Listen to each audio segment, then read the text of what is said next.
உச்சத்தை தொட்ட தங்க விலை மீட்க முடியாத அடகு நகையை விற்பதற்கு இதுவே சரியான நேரம். இனியும் யோசிக்காதீங்க. உங்க தங்க நகைய அதிக விலைக்கு விற்க சிறந்த வழி பிரைம் கோல்ட் ஹப் 9840551787. தோஷம்னு பாத்தீங்கன்னா ஒரு மனிதனை வந்துட்டு வெறும் ஜாதகத்தை கட்டத்தை வச்சு மட்டும் நீங்க முழுமையா அவனுக்கு எந்த விஷயமும் சொல்ல முடியாது. மருந்து கொடுக்கறதுக்கு கூட இந்த ஓரை, இந்த நட்சத்திரம், இந்த திதியில வந்து மருந்து கொடுத்தாதான் வேலை செய்யும். உங்களுக்கு கிருத்திகை, சஷ்டி, ஒரு சில அன்னைக்கு புதுசா நாளைக்கு டாக்டர்கிட்ட போறப்பா, நாளையில இருந்து ட்ரீட்மெண்ட் எடுக்க போறப்பா அப்படின்னா இந்த திதி, இந்த தேதி, ஒரு சில இதெல்லாம் எடுக்கக்கூடாது. உலகத்துல என்னென்னவோ கண்டுபிடிச்சிட்டோம். இன்னைக்கும் ஜலதோஷத்துக்கு மருந்து கிடையாது. ஜோதிடத்தை நீங்க முழுமையாவே நீங்க சொல்லணும்னு நினைச்சிருந்தீங்கன்னா அவர் வந்துட்டு ஒரு வைத்தியரா இருக்கணும். ஆதன் ஆன்மீகம் நேயர்களுக்கு வணக்கம். தொடர்ந்து நம்மளுடைய ஆதன் ஆன்மீகம் சேனல் மூலயமா நிறைய விஷயங்கள் பார்த்துட்டு இருக்கோம். மக்களுக்கு இருக்கக்கூடிய சந்தேகங்களுக்கு விடை கொடுத்துட்டு இருக்கோம். அந்த வகையில இன்னைக்கு நம்மளோட யார் இணைஞ்சிருக்காங்க அப்படின்னு பாத்தீங்கன்னா பாலா உபாசகர் கார்த்திக் அவர்கள் தான். நல்லா இருக்கீங்க? எனக்கு நீண்ட நாளா ஒரு சந்தேகம் இருக்கு சார். அது சம்பந்தமா எனக்கு சமீபத்துல ஒரு கேள்வியும் கூட இருக்கு. ஒருத்தர் என்கிட்ட பேசும்பொழுது சொன்னாரு, அந்த காலங்கள்ல நம்மளுடைய வைத்தியர்கள் இருந்த டைம்ல வந்து வைத்தியம் தெரியாதவங்களுக்கு வந்து ஜோதிடராவோ இல்ல மாந்திரீகராவோ இருக்க முடியாது. இங்க மாந்திரீகமும் ஜோதிடமும் தெரியாதவங்க வந்து வைத்தியராவே இருக்க முடியாது அப்படின்னாங்க. வைத்தியம், ஜோதிடம் இது ரெண்டுத்துக்கும் என்ன சார்? ஒண்ணுதான் மேடம். ரெண்டுமே வந்துட்டு ஒரே காமா மேடம். இது வந்துட்டு அதாவது அந்த காலத்துல வந்துட்டு இது வந்துட்டு ஒரே கலையா இருந்தது. புரியுதுங்களா? ஒரு கோர்ஸ் சொல்லுவோம் பாத்தீங்களா, பிரான்ச்சஸ். ஒரு மரம் தான். உங்களுக்கு வந்துட்டு சித்தா, ஆயுர்வேதிக், ஜோதிடம் இது எல்லாம் வந்துட்டு ஒரே மரம் தான் மேடம். இதுல வந்துட்டு அப்புறம் வந்துட்டு கிளைகள் தனித்தனி கிளைகளா போயிடுச்சு. ஏன் அப்படின்னு கேட்டீங்கன்னா ஒவ்வொரு சப்ஜெக்டை வந்துட்டு ஒவ்வொரு ஆள ஸ்கில்லா வந்துட்டு அதை ஹேண்டில் பண்ண முடியல. தெளிவா வந்துட்டு அதை அந்த படிக்க முடியலன்னு வச்சுக்கலாம். தெளிவா ஒரே சப்ஜெக்ட் அவங்களை ஆழமா போக முடியல. ஸோ அப்ப என்ன பண்ணிட்டாங்க, இதை பிரான்ச்சஸா பிரிச்சுட்டாங்க. ஒரு பிரான்ச் வந்துட்டு ஜோதிடத்திலே பாத்தீங்கன்னா இப்ப வந்துட்டு ஆரோஸ்கோப் பாக்குறவங்க வந்துட்டு கைரேகை நிறைய பேர் பார்க்க மாட்டாங்க. ஆமா, கைரேகை பாக்குறவங்க ஆரோஸ்கோப் பார்க்க மாட்டாங்க, கட்டம் பார்க்க மாட்டாங்க உங்களுக்கு. ஸோ அப்போ இந்த சித்த ஆயுர்வேதம், சித்தாலாம் இருக்கு பாத்தீங்களா, இது ஒரு கிளை, இது ஒரு கிளை, இது ஒரு கிளை. ஏன் அப்படின்னு கேட்டீங்கன்னா இது எல்லாம் ஒருங்கிணைந்தது தான் ஒரு மரம். ஸோ எல்லாமே அப்படின்னு கேட்டீங்கன்னா வைத்தியர் அப்படின்னு சொன்னீங்கனால அவர் வந்துட்டு வெறும் மருத்துவர் மட்டும் கிடையாது, ஜோதிடரும் கூட. அது ஏன் சார்? அதுதான் நான் கேட்கிறேன். ஏன் ஒரு வைத்தியர் ஜோதிடரா இருக்கணும், இல்ல ஏன் ஒரு ஜோதிடர் வைத்தியம் தெரிஞ்சிருக்கணும்? ஆமா மேடம், நல்ல அருமையான கேள்வி மேடம், சூப்பர் கேள்வி. இப்போ அந்த காலத்துல பாத்தீங்கன்னா இங்கிலீஷ் எங்கேயுமே அலோபதிக்கு எங்கேயுமே கிடையாது. வேர்ல்டு பூரா ரொம்ப லேட்டு உங்களுக்கு அலோபதி வந்தது. உங்களுக்கு அதுக்கு முன்னாடி பார்த்தீங்கன்னா ஆயுர்வேதிக் தான். உங்களுக்கு ஆயுர்வேதிக், சித்தா கித்தா எல்லாம் அந்த மெடிசன் தான். உங்களுக்கு இயற்கை மருத்துவம் தான் ஃபுல்லாக உங்களுக்கு. அப்போது யாரை நீங்கள் என்ன கூப்பிட்டீங்க அப்படின்னீங்கனாலும் ஒரு அரண்மனையாக இருக்கட்டும், ஒரு வசதியானவர்களாக இருக்கட்டும், இல்லை கொஞ்சம் மிடில் கிளாஸ், ஏன்னா அப்போல்லாம் ரொம்ப பாமரர்கள் வந்துட்டு நாடி போக மாட்டாங்க. ஸோ நடுத்தர வர்க்கமாக இருக்கட்டும், அப்போ யாரை கூப்பிடு அப்படின்னு சொல்லுவாங்கன்னா ஒரு நல்ல நாளாக இருக்கட்டும், ஒரு மருந்து கொடுப்பதாக இருக்கட்டும், ஒரு அரண்மனை வந்துட்டு ராஜாவை கூட யாரை கூப்பிடுவார், வைத்தியரை கூட்டிட்டு வான்னு தான் சொல்லுவார், ஜோதிடரை கூட்டிட்டு வான்னு சொல்ல மாட்டார். புரியுதுங்களா? ஏன் அப்படின்னு கேட்டீங்கன்னா அந்த மருந்து கொடுக்கறதுக்கு கூட இந்த ஓரை, இந்த நட்சத்திரம், இந்த திதியில வந்து மருந்து கொடுத்தாதான் வேலை செய்யும். புரியுதுங்களா சார்? அப்படி பார்த்தா இப்ப நம்ம எடுத்துக்கிற மருந்தெல்லாம் வேலையே செய்யக்கூடாது. ஆமா மேடம், இருக்கு சயின்ஸ். இப்போ இன்னைக்கும் நம்ம சொல்லுவோம் கிருத்திகை அன்னைக்கு ஹாஸ்பிட்டல் அட்மிட் ஆகக்கூடாது. ஆமா, கிருத்திகை அன்னைக்கு அட்மிட் ஆகக்கூடாது. ஒரு சில நாள் அன்னைக்கு சஷ்டி, கிருத்திகை, ஒரு சில நாள் அன்னைக்குலாம் நீங்க ஹாஸ்பிட்டல் மருத்துவம் தொடங்கக்கூடாது. நீங்க தொடங்குனீங்கன்னா அந்த வியாதி வந்துட்டு உங்களுக்கு பரிபூர்ணமாக குணமாகாது.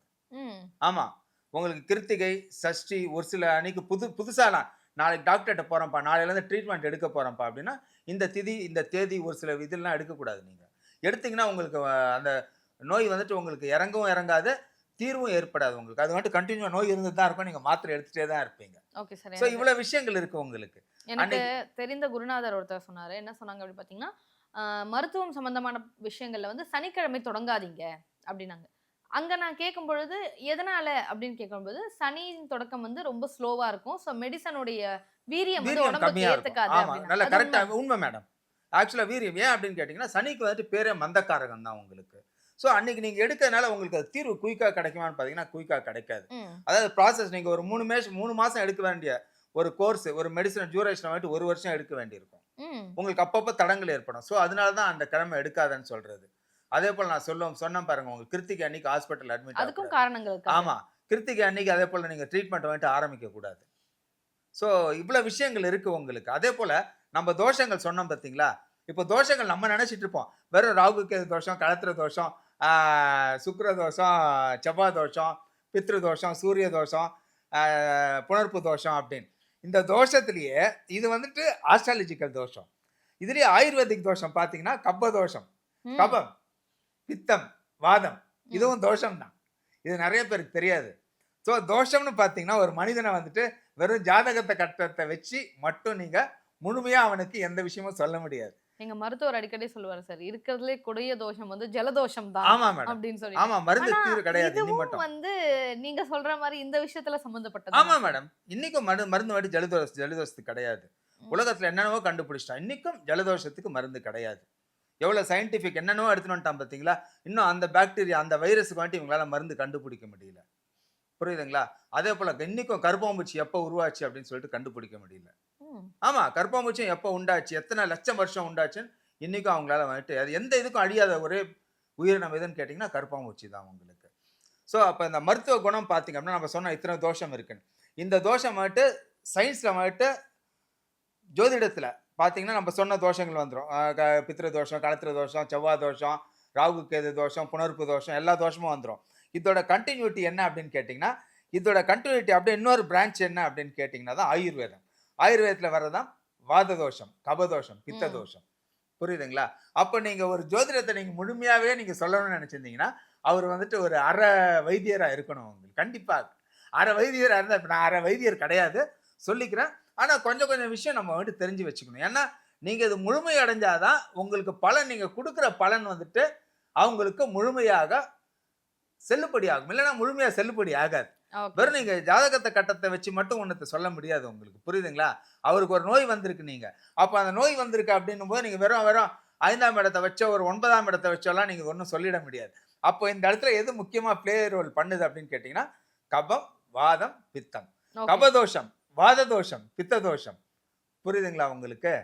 நெருப்பு, நீர், காற்று, இந்த இடத்துல வந்துட்டு இது மூணுமே வந்துட்டு உங்களுக்கு இந்த இடத்துல வந்துட்டு வேலை செய்யுது உங்களுக்கு. பொதுவாகவே நம்ம அஸ்ட்ராலஜிக்கல் டேர்ம்ல பாக்குறோம் அப்படின்னா இருக்கிறதுலயே முதன்மையான தோஷம் அப்படின்னா பிரம்மஹத்தி தோஷத்தை சொல்லுவாங்க. ஆமா, அப்படி பிரம்மஹத்தி தோஷம் வந்து ஒருத்தருக்கு வந்துருச்சு அப்படின்னா எங்க போனாலுமே சரியாகாது, திருவிடை மருதூர் போனா மட்டும் தான் சரியாகும் அப்படின்றாங்க. இந்த பிரம்மஹத்தி தோஷம் இது எங்க தாக்கும் அப்படின்னா ஒருத்தவங்களுடைய மனநிலையே தாக்கிடும், அவங்களுடைய வாழ்க்கையை வளர்ச்சி கொடுக்காது மேடம். ஏன் பிரம்மஹத்தி தோஷத்துக்கு அவ்வளவு பவர்? ஆமா மேடம், ஏன் அப்படின்னு கேட்டீங்கன்னா, அதாவது நீங்க இயற்கையை வந்துட்டு இயற்கைக்கு முரணான விஷயங்களை செய்றீங்க. புரியுங்களா? அதாவது படைப்பு அப்படின்னு வச்சா சரி, இறப்பு, பிறப்பு, இது இரண்டுக்குமே யார் அதிபதினு கேட்டீங்கன்னா மேல இருக்கவன் தான் அதிபதி உங்களுக்கு. அப்ப நீங்க வந்துட்டு பிரம்மஹத்தி தோஷம் ஒரு மனிதனோட உயிரை வந்துட்டு நம்மள அதாவது தெரிஞ்சு நீங்க வாலண்டியரா தெரியாம ஒரு அவசரத்திலயோ ஒரு எமோஷனல் சொல்லுவாங்க. ஒரு கோவத்துல வந்துட்டு இப்ப நான் எனக்கு தெரிஞ்ச ஒரு இடத்துல நான் கண் கூட பார்த்தேன். நம்ம ஏரியா கூட நம்ம சொல்லணும், நம்ம அந்த குன்றத்தூர் கிட்ட கூட ஒருத்தங்க ஏதோ ஒரு தண்ணி ட்ரிங்க்ஸ் வாங்கிட்டு வரல, ஒரு சின்ன மனஸ்தாபம். மாமா மச்சான் தான், 3ஆவது ஆள்லாம் கிடையாது, க்ளோஸ் மாமா மச்சான். அவர் என்ன பண்ணியிருக்காரு, காசு கொடுத்து வாங்கிட்டு வான்னு சொல்லிட்டு அனுப்பிச்சிருக்காரு. இவன் போயிட்டு கடைக்கு வாங்கிட்டு வந்துட்டு என்ன பண்ணிருக்கான், இவன் குடிச்சிட்டு இருக்கான். வந்து கேட்டிருக்காரு எங்கடா அப்படின்னு சொல்லிட்டு. மாமா நான் குடிச்சிட்டேன் மாமான்றாங்க. இவர் ஒன்றும் செய்யலை, பக்கத்தில் வந்துட்டு ஒரு உடஞ்ச டியூப் லைட் இருந்திருக்கு, விளையாட்டுக்கு என்ன பண்ணிருக்க அதை அடிச்சு இப்படின்னு இருக்காரு, பட்டடிச்சு இறந்துட்டான், ஸ்பாட் அவுட். இது நடந்த கதை, ஒரு 8 வருஷம் 10 வருஷம் இருக்கும். ஸோ பார்த்தீங்களா? அப்போ ஒரு உங்க நேரம் வந்துட்டு ஒரு உயிரை பறிக்கணும்னு இருக்கு. நீங்க தெரியாம தான் செஞ்சீங்க, நீங்க அவனை விளையாட்டுக்கு அடிக்க போய் ஒரு உயிரை போயிடுச்சு. இது போல் நிறைய நடக்கும். இது ஆனால் தோஷத்துல பார்த்தீங்கன்னா நீங்க தெரிஞ்சு செஞ்சீங்களா தெரியாத செஞ்சீங்களா, ஒரு உயிரை வாங்கக்கூடிய உரிமை எந்த மனிதனுக்கும் கிடையாது. அப்போ வந்துட்டு இது இறைவனோட அவரோட படைப்புலேயே நீங்க வந்துட்டு கையை வைக்கிறா போல ஆயிடுது.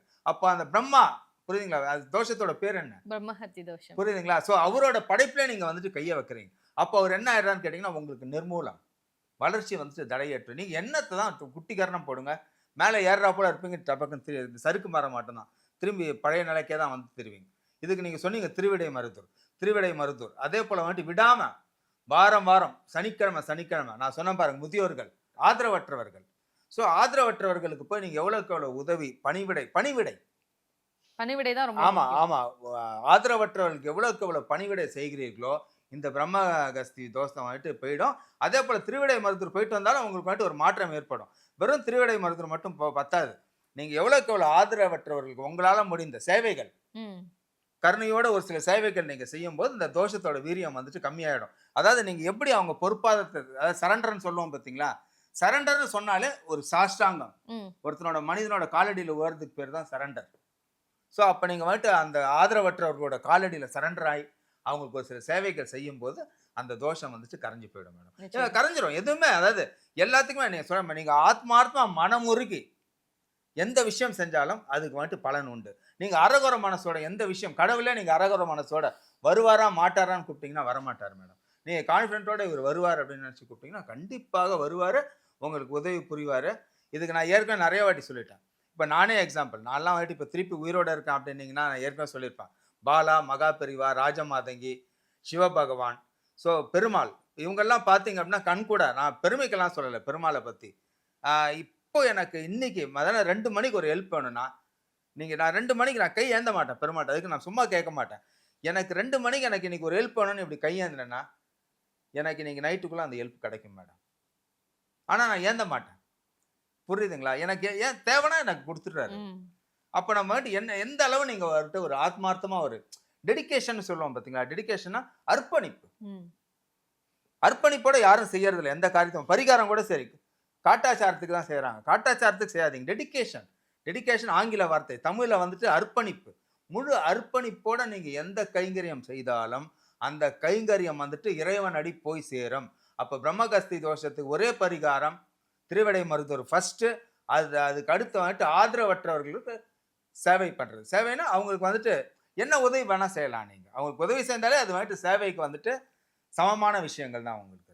ஓகே சார், இன்னைக்கு வந்து பிரம்மஹத்தி தோஷத்தினால கஷ்டப்படுறவங்களுக்கு வந்து அதாவது தெரியாம செய்த தப்புனால வந்து தோஷத்துக்கு கஷ்டப்படுறவங்களுக்கு வந்து ரொம்ப விளக்கமான ஒரு பரிகாரம் சொல்லியிருக்கீங்க. எல்லாரும் செய்வாங்கன்னு நினைக்கிறேன். ரொம்ப கஷ்டப்பட்டு செய்யக்கூடிய பரிகாரம்லாம் கிடையாது. இஷ்டப்பட்டு செய்தா போதும் இந்த பரிகாரத்தை. எல்லாருக்குமே பயனுள்ளதா இருக்கும்னு நினைக்கிறேன். ரொம்ப நன்றி சார்.